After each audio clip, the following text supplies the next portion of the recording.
men from the planet Earth first set foot upon the moon, July 1969 AD. It came in peace for all mankind. Since people first looked up at the stars, we saw constellations, and gave them stories. And through cinema, we began telling stories of our own, with stars.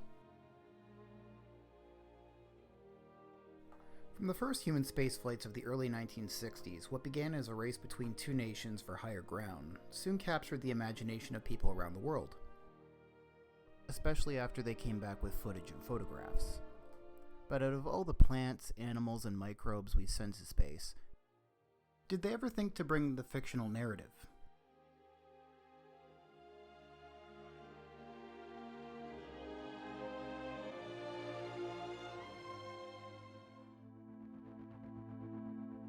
Early astronauts were the eyes and ears of the world, but almost every mission was strictly documentation. Later, some astronauts were trained as professional cinematographers to record footage for IMAX documentaries and others like them. Rarely was there ever a trained director on board. So if James Cameron can dive down to the Mariana Trench, why can't another reach for the stars? Well, enter Richard Garriott. The son of astronaut Owen Garriott, Richard dreamed of following in his father's footsteps, but at 13, he discovered his eyesight disqualified him from astronaut training. But Richard had other talent: coding. He turned his love of computers, D&D and Lord of the Rings, into a career in video games, and founded Origin Systems, who created the Ultima series. I, Lord British, welcome thee to the quest of the Avatar. Thou shalt guide our people into the new age of enlightenment. In 1992, he sold his company to Electronic Arts for $30 million.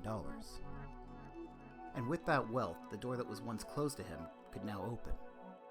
In 2008, Garriott bought a seat on the Russian Soyuz mission, where he filmed an 8-minute short, Apogee of Fear. The rules were strict: no extra gear, no interrupting astronaut work, and astronauts could appear as actors, but only after their chores were done. You're upside down. No, you're upside down. Obviously, you're upside down. And released in 2012, the film became the first narrative short made in orbit. It proved that artists could bring cinema to space, but it also proved something else. Without immense wealth, the chance at telling those stories remained a bit out of reach. Hey! It's Richard! Get out!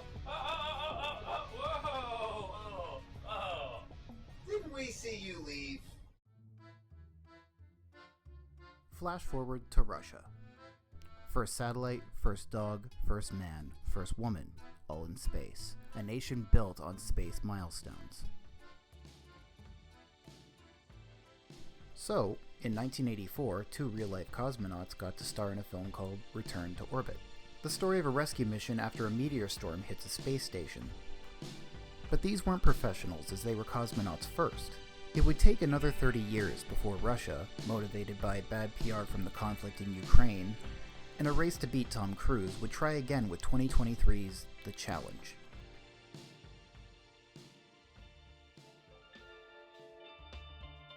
It tells the story of a doctor who ventures to the ISS to save an injured cosmonaut. Director Klim Shipenko would act as a rebel without a crew, doing his own camera, cinematography, and sound, as well as makeup artist for actress Yulia Pereslid, selected out of 20 actresses for which she was the only one deemed suitable for flight. The crew would prepare for 4 months with dress rehearsals taking place each evening, with a backup crew training as well. And the results?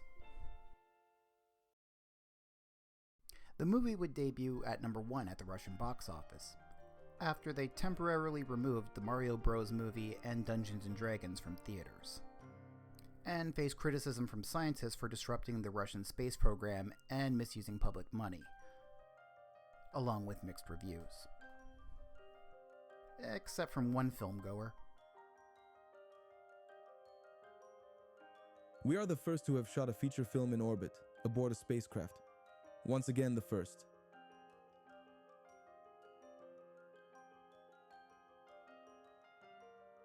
I think the sad thing is we should be able to celebrate this movie. But the issue with spaceflight has always come down to one thing: agenda. Beginning with the governments and now private corporations. Culminating in that feeling you get when the rich kid shows you pictures of their Disneyland vacation. This technology has always been one that we should share as citizens of the world. But it's become a symbol of privilege rather than accessibility, making the whole idea of filming in space alienating.